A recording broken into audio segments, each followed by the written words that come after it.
Nous pourrons parler là avec Philippe Vob, ancienne gloire sélection nationale là, qui a commenté avec nous. Dernier match Haïti dans la Coupe du Monde de 2026 là, c'était face à Maroc hier. Bonjour à vous tous, à toute la grande famille du football qui doit avoir vécu une vie et une nuit extraordinaire, puisque ce résultat nous comble tous, et pas seulement le résultat, mais surtout la manière. Bien content de dire comme ça avec vous, monsieur Vob. Conversation nous a peu moins longue que j'en ai la dernière fois, avec vous nous allons regarder où est senti, où est analysé après match là, équipe là, les prestations qui est marquées où, les éléments de réponse de Minier par rapport à transition, que le fait, transition générationnelle que le fait, et puis les perspectives d'avenir pour la sélection et les rendez-vous à venir. Monsieur Vob, analyse, où est senti et analyse sous match ça? Bon, pour moi, c'est le plus beau match de l'équipe nationale. Bon, si on accepte peut-être la très grande mi-temps que Haïti a proposé au Brésil en deuxième mi-temps, après 3-0, côté vraiment, on a eu une possession de balle extraordinaire, t'es gagné une fluidité dans le jeu haïtien que j'ai rarement vu, moi. Mais comme il s'agit d'une mi-temps, mais pas un match complet, donc, vous pensez que le match là entrait beaucoup plus dans le cadre d'un match extraordinaire. Et Haïti s'est donné corps et âme, c'est-à-dire qu'une très belle formation, qui jouait football et pack en pack, c'est-à-dire qu'avec le football moderne, engagement, distribution, percussion, et plus le cerise sur le gâteau, les débuts. Donc, c'est exceptionnel. Pour moi, Haïti a vraiment monté le maximum, mais remonter notre estime, et pas notre estime à nous en tant qu'Haïtiens, mais l'estime en général et que l'on faisait, et l'estimation plutôt, si tu préfères, que l'on se faisait du football haïtien en général. On a prouvé que nous avions de très bons joueurs, nous avions des gros joueurs là nous, et qui ont porté ces équipes vraiment à l'amener aussi haut. Moi, je pense que c'était alors, ma conclure pour vous, je dis que son motif de grande fierté, et moi-même, je me suspends de faire référence à Massa, surtout la partie où vraiment, Haïti a accéléré, et nous allé vers et marquer des buts, comme par exemple, premier goal nous là, son goal inattendu, mais sur lui, ils ont été pris de coup complètement par le but sur le débordement de Thibonhomme sur la droite, qui a centré, puis Lenny Joseph fait une espèce de demi-panenka, pas panenka, non, comment il va ça, une espèce on talon retourné, et puis il est entré, il est passé dans le gardien. Donc ça, vraiment, personne ne s'y attendait. Ça a été une explosion de voir en Haïti. Baron Gika, tu aurais été, mais boy, c'est là. Nous, on les coups d'armes, nous, on les coups de tirer. Nous, et tout quand il est pareil, dit que, vraiment, et le public a regardé, en même temps, de la caille, en même temps, les relios. Donc c'était vraiment une explosion de joie en Haïti, ce qui est formidable. Le deuxième a été encore mieux fêté avec ce but, m'envie dit, monstrueux. Parce que pour nous, là, le coup de canne, ça, à distance, ça, c'est pas facile. Il y a du monde au salon dans l'air. Ok, donc, excusez-moi comparaison, mais sous un goal, Haïti, Argentine, il y a des similitudes, sauf que, pas mal, nous, on a battu devant lui, tandis que lui, il a arrangé son ballon, il mettait le devant, et puis il met de coups de canon. Tout à Donc fait. ce sont des choses comme ça. C'est cette explosivité-là qui fait la joie du football. C'est lui qui fait, et toute ferveur ça qui existait dans le football. Ça veut dire ce sont ces exploits-là, ces buts magnifiques marqués, ces dribbles et chaloupés, ces actions individuelles. C'est ça le football. Maintenant, les joueurs, Minier joué hier avec Lenny et Isidore en pointe, et Duverne, latéral droite, et a eu plus d'audace qu'Arcus, parce que c'est lui-même qui fêtait, et puis il passait sur une gap maquette là, et puis il centré, Lenny fait goal là, dans deuxième action encore, c'est l'audace de Duverne qui est allé au choc, qui font coup de tête, et Isidore met boulette ça, il mesuril qui allait à 98 000, à l'heure, et on frappe, mais on dit la monstrueuse de puissance qui fait goal là. Maintenant, ton analyse sur Jean Campé et sur les joueurs qui ont fait la différence par rapport à ce match d'hier et M. Fort. Bon, et la Coupe du Monde se joue sur une durée à peu près, disons, 3 et 4 semaines, dépendant du classement de Cotonou-Rivière. Bon, c'est 3 matchs en 2 semaines. Donc, il y a des fatigues, nous sommes en fin de saison. Donc, il y a des joueurs qui baillent tout le jus au bout de premier match, et puis pas encore. Donc, bon, selon l'estimation entraîneur et son staff, il y a des joueurs qui méritent échanger pour de l'impact, pour encore avoir plus de fraîcheur dans l'équipe là. Donc, modifier l'équipe, et partiellement, hein, parce que dans ces fondations, entre guillemets, l'équipe là, va mélanger. C'est-à-dire que les arrières centrales avec AD et la position de Bellegarde et de Danley, les gardes du corps du milieu de terrain. Donc, il n'est pas changé totalement. Ce sont des améliorations, des modifications pour le porter, qui portaient fruit. Donc, nous, ouais, tout le bien que ça a fait à l'équipe haïtienne, qui jouait sur notre rythme, notre engagement, ou notre style. Bon, c'est pas que Duverne supérieur à Arcus ou qu'un tel supérieur à un tel. Non, sûrement pas. C'est ça le flux de la compétition. Compétition faite, c'est pour ça avoir un effectif de 26 joueurs, qu'au fur et à mesure, on fait des changements, des ajustements. On va jouer en plein été, grand pile problème de fatigue qui présentait, qu'il y a des joueurs qui jouaient plus, par exemple Arcus, qui sont titulaires pratiquement dans son équipe en France, il jouait plus match que l'autre, bien sûr. Quoique, dernièrement, il était gonti blessure. Donc, est-ce que, gon récidive, est-ce que gonti hésitation? Nous, par contre, ils n'ont pas fait une nouvelle, ça a circulé pour nous capables d'une meilleure appréciation. Mais, ce ça nous, ouais, ça a été des changements bien ajustés. Bon. Moun qui, excusez-moi, mettez le constat pour nous. Il y a des gens qui parlent grand chose dans le football, qui sont craints par eux connaît ces résultats. Depuis les résultats pas positifs, il n'y a pas besoin qu'on ait. Donc, pour eux-mêmes, c'est entraîneur, c'est moun qui part bon, qui va marcher. Le football n'a pas joué comme ça. Si c'est non, on est trop simple. S'il y a des mauvais résultats consécutifs, ou qu'a dit comme ça. Mais, Migné t'explique là, il a parfaitement raison. Nous-mêmes, après, on est depuis au moins un mois. Groupe, ça, c'est le groupe de la mort. C'est le groupe qui est le plus gros équipe qui l'a dans. Tout le monde est d'accord sur ça. Donc, il y a même le groupe de la mort. Donc, si Haïti tombe dans le groupe de la mort, on va espérer que Haïti va le battre Brésil, il va le battre Maroc, il va le battre l'Écosse, il va le battre tout le monde. Donc, il y a un grand espoir. C'est le groupe de la mort. Même, il y a un grand espoir qu'Haïti t'a fait match à l'Écosse. Nous sommes capables, si nous bien campés. Si nous bien campés, si nous équipe nous en jambe, vraiment, sérieusement, nous sommes capables de faire match.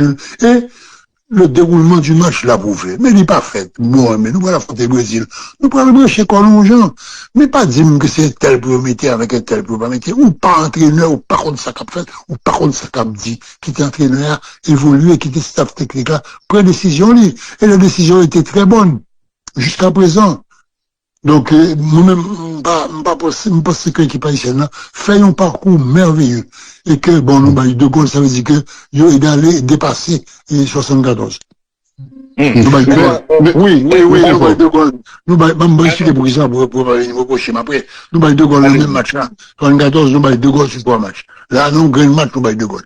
Donc, ça veut dire que, nous, quand même, en pile répondant, et nous, là, nous, t'es présents avec un pile joueur, et nous fait public là, content. Et public haïtien apprécie en pile performance équipe là.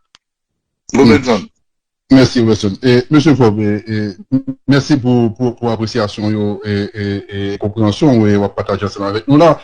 Et format 4-4-2 nous t'es hier soir. Bon, et dans compréhension pas moins ouais milieu de terrain nous avec défense yo fait en sorte de bloc compact et puis au défendre, même si souvent danger a été venu sur les côtés, notamment côté gauche et avec Hakimi. Est-ce que format 4-4-2 est capable de dire c'est lui-même qui format que nous devons et adopter dès le départ? Ok, mais on t'y précision bien au niveau des entraîneurs, des techniciens. Tous les systèmes se valent. Ça dépend des joueurs que vous avez à disposition. Donc, l'entraîneur, il choisit un système en fonction du joueur. Quand il y a autant de 4-4-2, mais le 4-4-2 répandu à travers le monde, tout le monde joue 4-4-2. Presque. Mais ça dépend qui comportement, qui instruction qu'on baille dans 4-4-2. Ou se fois les gens tout à l'heure. Ou qui Jean Duverne, l'offensif, les débordés de Sénégal, c'était du Hakimi. C'est comme ça qu'il joue. Vous sentez le souterrain. C'est son instruction spéciale que Bali. Peut-être que M. Minier bat l'instruction pour que lui monte davantage que l'instruction que était Bali Duverne, qui était plus prudent, parce que le table joué, non, match qui est différent. Match là, bah, vous mettez précision, vous. Match là. Son match le tout pour le tout, c'est le dernier match. Qu'est-ce que nous avons à gagner? Qu'est-ce que nous avons à perdre? Nous déjà éliminés. Donc, c'est bail le maximum. Donc, c'est là, Gabriel, dit messieurs, faire jouer. Mettons une équipe compétitive, bloquer milieu là, empêcher l'autre équipe là de jouer, renforcer les défenses, et puis, lâcher stratégie là, pour que ces messieurs pas sentir trop obligés, confinés comme une opposition défensive. Donc, on va jouer beaucoup plus libéré hier. C'était sûr. À l'exception du match, deuxième mi-temps contre le Brésil, là, où nous avons quand même joué un football extraordinaire. C'est ce que j'allais dire. Et on a senti l'équipe est beaucoup plus libérée et le joueur t'étais plus osé. Maintenant, autant des conférences et Minier a été, à mon avis, d'une très grande élégance. Et il a accepté les critiques et il les partage dans une certaine mesure. Il comprend une déception nous au niveau comptable, mais il a retenu ça positif et dans jouet là, dans prestation nous et il met le cap sur l'avenir. Il croit qu'il faut nous poser pour nous faire tranquillement analyse de parcours que nous gagnons 52 ans après revenir à ce niveau. C'est pas évident et dans ce pool là, ce n'est pas évident. Et les soulignons est fondamental pour moi. Faut nous construire l'avenir et une transition générationnelle qui a fait là. Maintenant, nous avions commis l'erreur en 1974, de démanteler et provisoirement la sélection, nous en avons payé le prix. Et 2026, et Philippe Vorbe, et qu'est-ce qu'on doit faire de cette sélection, de ce staff technique? Qu'est-ce qu'on devrait faire? Parce que la décision ne nous appartient pas, mais nous sommes dans le lieu de l'analyse. Qu'est-ce qu'on devrait faire et par rapport à cette sélection et 2026? Bon, moi je pense que on ne détruit pas ce qu'on a pris autant de temps à construire. Donc, détruire ça nous gagne là, ça veut dire que voyez staff technique ça aller, voyez GT, et voyez jouer aller. Donc, je pense que transition on est capable de faire, mais sur transition, entraîner à tout ça générationnel. Arcus, il y a 30 et quelques années, nous avons Aldé qui a 30 et quelques années, donc, mais il y a des joueurs qui, en fin de parcours, et placé lui, il a remis les gants, il a jeté les gants, il dit me fini. Et parce qu'effectivement, il est touché par la limite d'âge. Mais il faut que nous fassions une analyse vraiment très, très sérieuse, que nous voyons qui joueur qui est capable de continuer encore pendant les 4 prochaines années. Et maintenant, voir et trouver un remplaçant. Comment l'équipe ça a construit là, qui est là? Parce que tu as deux équipes. Tu as une première équipe qui était dans l'éliminatoire là. Et une deuxième équipe, c'est l'équipe que nous représentons dans la Coupe du Monde là. C'est parce que Minier est parti à la recherche des talents haïtiens évoluant à l'étranger. Donc ça veut dire que c'est un travail de prospection qui doit se faire de la part du staff technique ou de la part des responsables haïtiens pour trouver des joueurs de ce niveau-là. C'est ça qui est important. C'est pas trouver des joueurs. Si c'est pour jouer à jouer en Haïti. Mais c'est de ce niveau-là, si nous voulons rester à ce niveau-là. Parce que si nous voulons une émulation, que les joueurs grandissent à sortir, eh bien, nous chargeons avec plein de joueurs au CAI et au CAP et Port-au-Prince, plein de joueurs ça. Mais si nous voulons rester dans le niveau côté nous arrivons là, il faut que nous joignions des joueurs de ce niveau-là. Ça veut dire des Haïtiens d'origine qui ont capacité pour, disons, qui ont une capacité pour jouer pour Haïti au niveau de nationalité et qui a joué au football professionnel. Il y en a encore. Et c'est ça, Minier qui fait. Et c'est moi remercier pour ça parce que c'est grâce à ça que nous vivons côté nous hier. Que nous là. Philippe, votre président de la Fédération haïtienne de football, garde Minier à son poste? Je ne connais pas le salaire de Minier parce que bon problème monétaire important qu'il a joué. Je ne connais pas son salaire, je ne connais pas ses ambitions parce que le fait d'avoir fait une bonne Coupe du Monde pour Haïti, il a peut-être d'autres contacts ailleurs qui veulent le contacter. Parce que moi, même si, par exemple, son pays africain, que moi, performance Minier fait contre Maroc, qui est le tyran de l'Afrique au niveau compétition, eh ben, moi, m'a cherché un job pour moi, si m'avait un Minier par moi, qui peut pas équipe pas même genre tout. Donc, sur le marché des entraîneurs, sur l'autre question, parce que ils sont très recherchés, très demandés par rapport aux résultats qui sont attendus par tout le monde. Donc, lui-même, il bat résultat. Est-ce que le bas résultat, est-ce que ça le fait à positif? Parce que il y a une fédération qui pensait que ça me suffit pas bon. Donc, parce que n'oubliez pas que nous avons 12 millions d'entraîneurs. Maintenant, on contacte un entraîneur ou ballon programme. Programme là, c'est qualifié pour Coupe du Monde. Est-ce qu'il a réussi à sa tâche? Oui. Est-ce que le bon? Oui, ok. Est-ce qu'on a pris Est-ce que ça a l'air, monsieur, convenu? Est-ce qu'on a payé? Est-ce que maintenant, son salaire est arrivé à échéance? Est-ce que monsieur Prelman a une augmentation? Donc tout ça, ce soit là et tout revu. Donc seul le bureau fédéral. Mais techniquement parlant, il n'y a aucune raison qui fait que s'il a envie de continuer, que ne peut pas continuer avec lui. On me dit bien, hein, s'il a envie de continuer. S'il a envie de continuer. Mais, monsieur Fob, nous allons faire mes conversations. Maintenant, je regarde Lenny Joseph et dans pleine capacité. Je regarde Isidore dans pleine capacité. Moi-même, depuis le team de qu'on un monsieur qui était le Jorgen Klinsmann, qui était très technique, qui était très physique, qui était pesé en plein sous défense. J'ai vu mes attaquants peser sur la défense. Sur la défense marocaine, ça m'a donné beaucoup de bonheur et beaucoup de plaisir. Et j'ai vu un Bellegarde mieux impliqué et qui réussit plus action. En tout cas, c'est ça me dégaine comme feeling. J'ai vu un Placide qui a effectué des arrêts décisifs, autrement, et score là, t'es peut-être plus salé pour nous, mais Placide avait au grain pour son dernier match. Il n'a pas aucune raison pour le rougir, au contraire, mais vraiment bien au contraire. Et cette équipe-là, c'est une belle promesse par rapport à ce que nous avions vu. Maintenant, dernière question, moi, c'est compétition finie et comment pays doit approcher moment ça qui est important dans le processus de construction de l'avenir. Et c'est dernière question plus pour. Wow, ça c'est une grosse question parce qu'il y a plusieurs secteurs qui sont impliqués là-dedans. Il y a d'abord le secteur politique. Ensuite, le secteur footballistique avec une fédération qui est en formation, puisqu'il y a une élection prochainement, il y a même des candidats qui sont déclarés.